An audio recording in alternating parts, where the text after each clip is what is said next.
Alright guys, welcome back to Formula 1 news. Red Bull's upgrade has been revealed for the Austin Grand Prix, a critical package if Max Verstappen wants to hold on to this year's World Championship. Lando's McLaren has featured so far this season a rather impressively flexible front wing design and rear wing as well at that. The rear wing at McLaren have taken it off their car after what the FIA had to say. The front wing, however, still remains legal. That means that Red Bull will be bringing a FLEXI-WING to the Austin Grand Prix per rumours over the last 24 hours or so. Is it going to be as flexible as McLaren's? Is it going to go even one step further? Will it give them the performance advantage they're looking for? Very much interested in your thoughts in the comments below. Hit the like button if you enjoy. Subscribe if you're new as always. I greatly appreciate it. Plenty to get into. Firstly, some really positive news around the world of Formula 1 today, potentially at least, on Michael Schumacher. It's not often we really talk about Schumacher anymore, unfortunately. I know the media every so often will do because they say, oh, well, new discovery or whatever, like something's happened. And this time it seems to have done, but on an actual positive direction. So last weekend, Michael Schumacher's daughter Gina was married,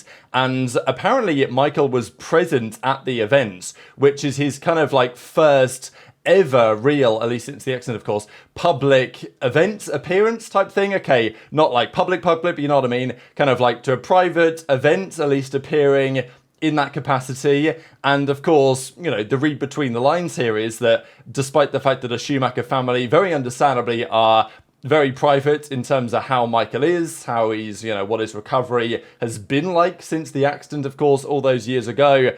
This seems positive at the very least, right? That Michael is at least in a position where he's well enough to do something like this, assuming this is true, which it may not be. And unfortunately, every so often stories about Schumacher come along that might not necessarily be real. But I thought I'd mention it because if it's true, it's kind of nice because there isn't always that much positive things to say around Michael Schumacher, at least in recent years, apart from the absolutely phenomenal career that he had and is very frequently looked back on, such as this stat, which of course still remains true. Verstappen nearly did it last year, but of course Singapore did not go to plan. 100% podium rate, of course, of Schumi's back in 2002. He was, at the time, alongside Fernando Alonso on the grid in and around those years, and Alonso has made it very clear over the last couple of days that his number one intention is to win his third world title. He ain't just talking about race number 33, he's talking about third world title. But Alonso also says, at the moment, our internal data says Aston are the 7th or 8th fastest team. Now, Fernando might say that just because he is, you know,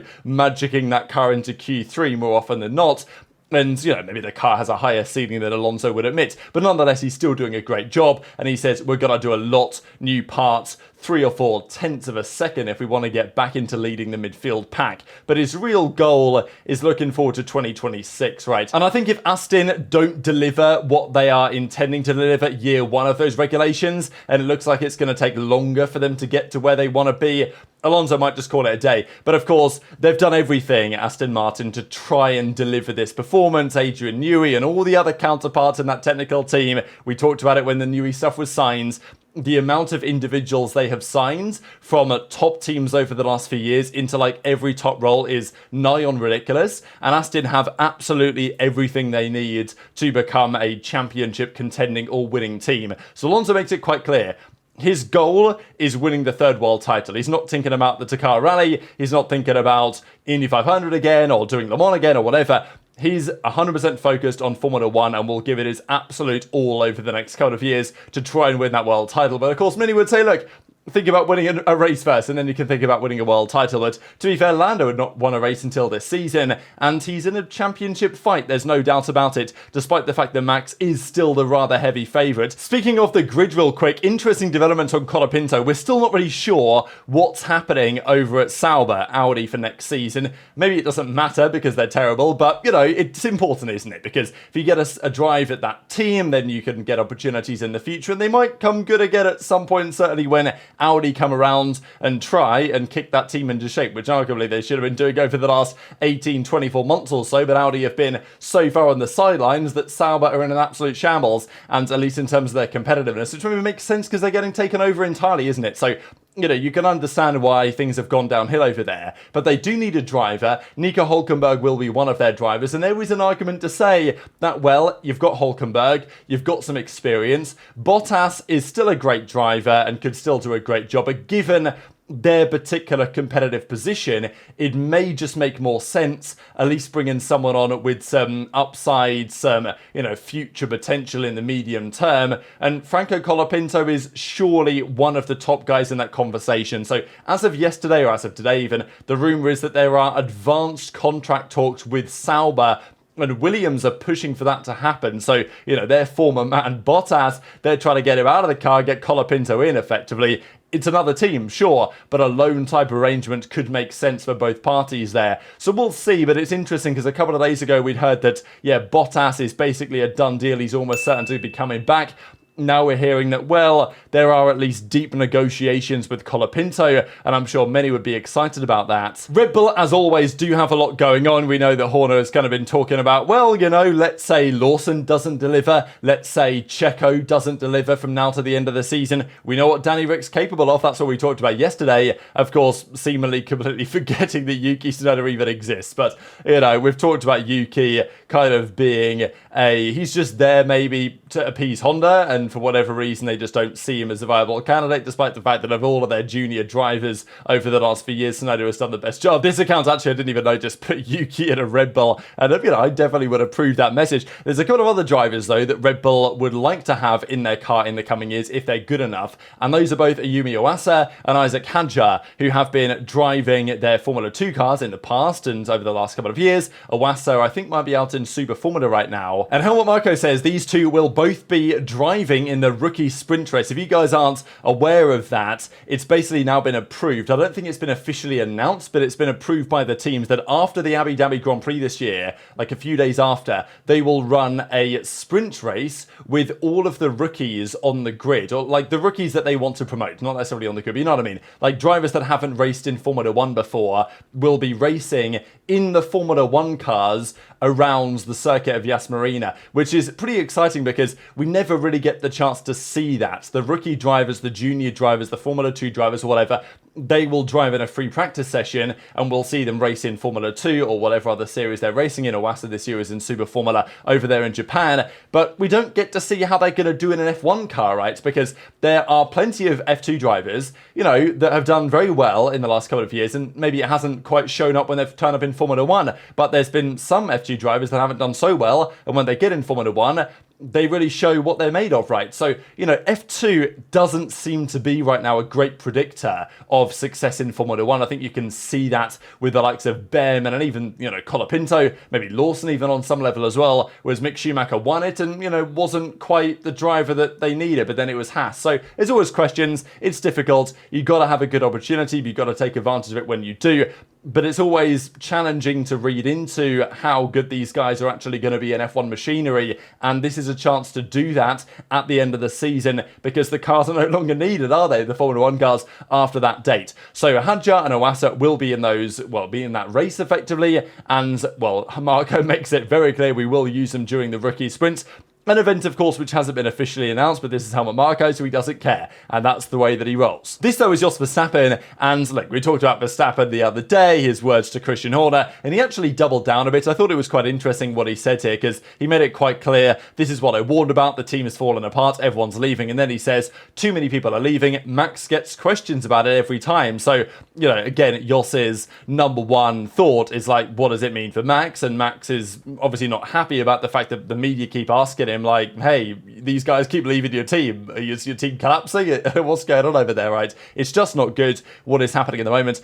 This, though, was a little bit of a next step even, discussing the reaction from Horner, really, or just the team in general, mostly Horner, because this guy doesn't like Horner. But as he says, the team says, oh, it doesn't matter, we've got somebody else to fill that role. But Jos's point is there are too many people now that have decided to leave, and I think this is probably a fair point, right? Like, Horner might say, and look, he's the team boss, this is what he's going to say, well, Newey left, but we've got Washe and Monahan and, whatever, right? The other guys over there that are in the technical team. And that's all fine and sunshine and rainbows, but it's not necessarily. And if a certain number of key staff leave, then it does start to take a toll. And Jos Verstappen is very much on board with that idea and maybe against what Christian Horner is currently saying to the media, because he's even following up on this whole, well, we've signed 200 people from Mercedes over the last few years into our engine division and stuff like this. And I don't know, maybe there's some truth to that. Toto Wolff kind of denied it when he said it earlier in the season. But Horner's out there saying, well, yeah, we've lost some people, but we've also hired other people. Jos is saying, your team's in shambles, mate. Can I just leave with Max as well and go to Mercedes? But yeah, that is far easier said than done. Speaking of Max, though, today, as is very Max Verstappen, he was in Mugello in a Ferrari, I think it's a Ferrari 296 GT3. So it is interesting that he's driving a Ferrari every so often. But yeah, here he is, just driving around Mugello in a GT3 car. Absolutely beautiful, I'm not going to lie. But this is just what he does. And also goes to show that if F1, if he's fed up with it, because Mohammed Ben Sulayem keeps telling him not to swear because there's too many sprint races from Stefano Domenicali or whatever, he's just going to do what he wants in some sort of other series, right? I think that's very clear. However, will he hold on to this year's World Championship victory? And that depends in large part on the major US Grand Prix upgrade that Red Bull have in the works. They have not changed much on their car for some time. Earlier in the season, we heard big upgrades. For example, in Hungary, they had a big one in the works. They had one like a few rounds, maybe it was Imola or something as well. They had upgrades planned. But Red Bull say in hindsight, they didn't really work. Certainly not as intended.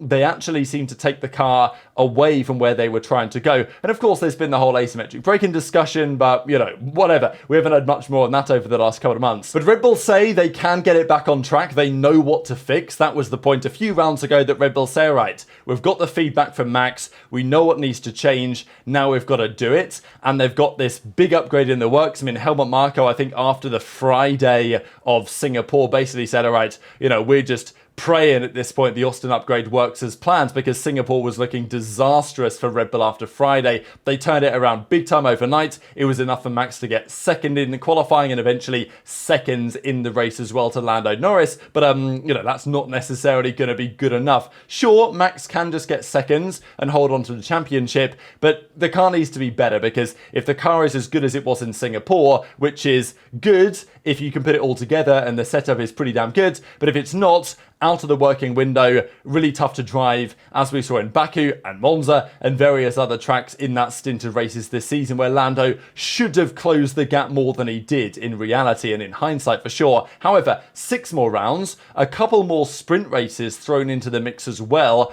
which means there's more points on the table. Let's say Lando wins a sprint and Max is like 5th, then that's another 5-point swing. Like, that's a pretty damn big deal, right? 8, 7, 6, 5, whatever the points go in the sprint races. So it is massively important this upgrade works, not just for Max's hopes this season, but also for next year too, and even the year after. Like, if Red Bull can't get a hold of what's gone wrong with their RB20 and the upgrades don't deliver what they want to, especially because they've talked about correlation problems with the wind tunnel and these type of scary words, because when Mercedes talked about correlation, it took them like 18 months to actually understand what was going on and make a car that was at least semi-competitive and able to win races again. And even now, Mercedes aren't really where they want to be either. So Red Bull have a lot riding on this. And what's the upgrade going to include? The rumour has it, largely it's going to be related to the flexible front wings that we have talked a lot about. Now, the flexi front wings are lovely for the teams because they enable you to generate very high speed at the top speed range. When the downforce is at its maximum,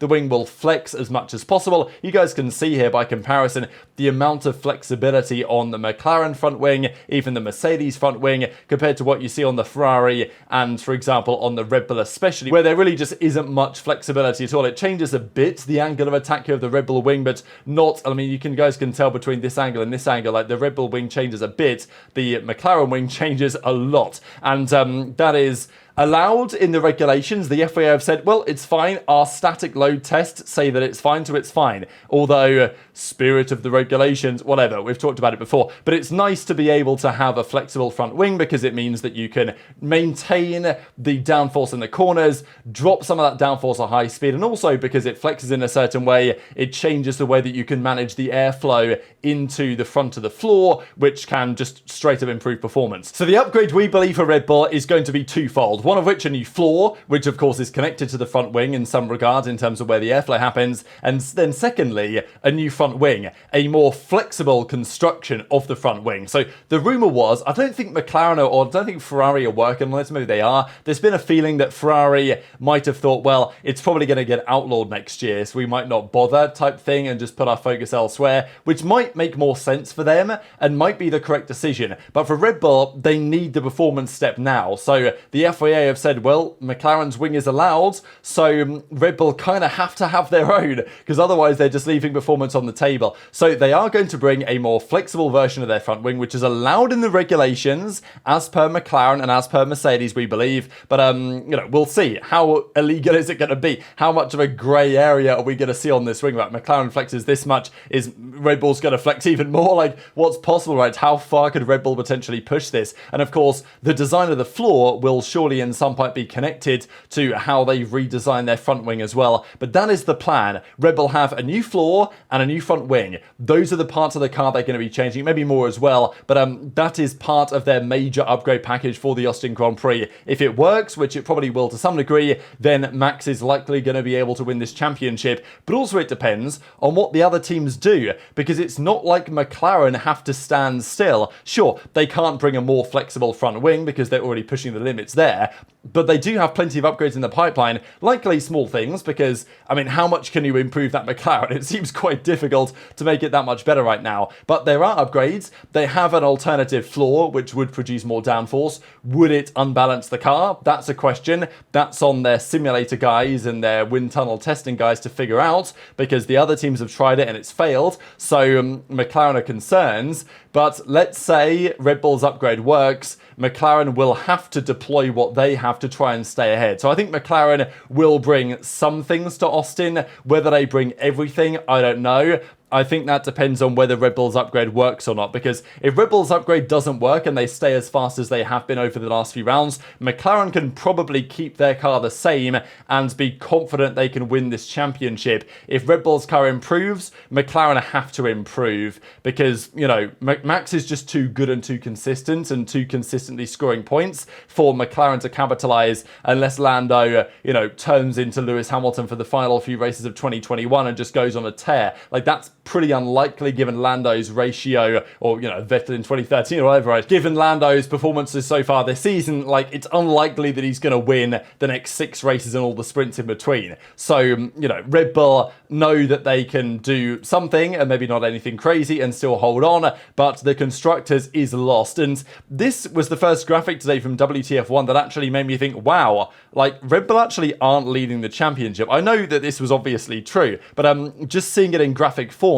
where McLaren went from last year being, solidly 4th actually this time last year, just ahead of Aston, they'd just overtaken them in the championship, to now being first by a bit of a margin over Red Bull. Pretty wild to think about, isn't it, that after all the last few years, Red Bull actually are not leading one of the championships right now. Kind of interesting to me too how Mercedes have pretty similar points. Ferrari have more this year. Red Bull, of course, have way less. But Aston Martin, they've gone down so considerably. But actually, Aston Martin even this year had fewer points. They have fewer points this year than Alpine did last year. Last year, this time in the season, Alpine had 100 points. This year, Aston only have 86. But so what a fall that's been from Alpine. You've got to respect how far they fell off a cliff this season. But very much intrigued to your thoughts, as ever, in the comments section below. And just one final thing here from Oscar Piastri, a near flawless season from him so far. I thought this is pretty impressive actually, that of all the races that he's raced in, and of course it hasn't been perfect every weekend, but he's scored points every round, he's been Q3 in every qualifying, and he's completed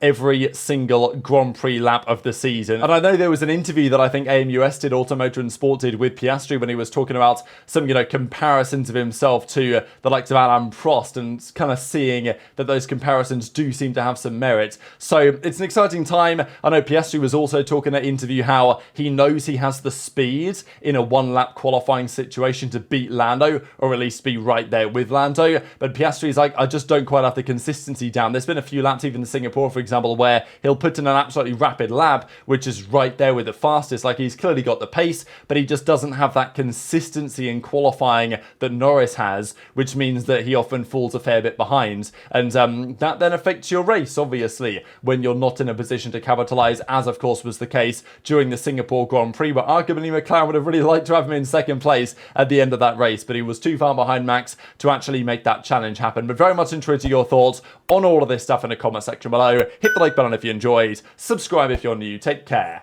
and I'll see you next time.